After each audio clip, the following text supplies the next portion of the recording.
Sometimes I get so mad, there's no controlling me. My thoughts get so bad, I'm like, I might grab a bat, I don't know. My wrath, my blood boils over like, oh God, here goes. I lost all feeling from my head to my toes. You said some shit that I can't let go, so just stay tuned for the rest of the show. So have you ever felt betrayed? Switches how you see things, realize something needs change. Cause I know you got me fucked up, let me show you what's up. Cause enough is enough. I'll take a face full of pavement just... Hello, good morning mga ka-jobs. Ito, maliwanag ang sikat ng araw ngayon. Maganda gumawa sa ating project. At sana wag lang magbago yung weather. Kasi dito minsan biglang nagbabago eh. Pero mamaya ata sa hapon uulan. At saka malamig. Pero okay lang kasi 7 degrees dito ngayon. Medyo malamig talaga. Kaya makikita nyo naman na umuusok yung bunganga. At saka papunta na tayo sa project. At papakita ko sa inyo yung development at saka yung progress mamaya. At saka sa mga gagawin pa natin. Okay.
Hello mga ka-jobs.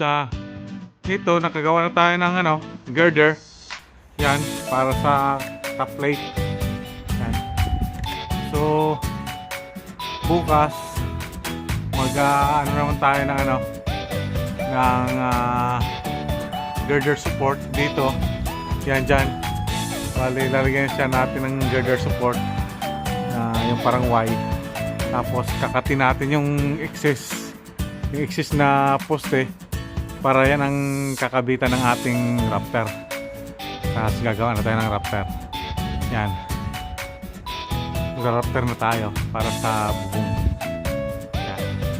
Okay, mga ka-jobs, hanggang dito na lang muna tayo kasi padilim na. Makulimlim at may maulap na rin yung kaya dito lang muna tayo. Thank you for watching.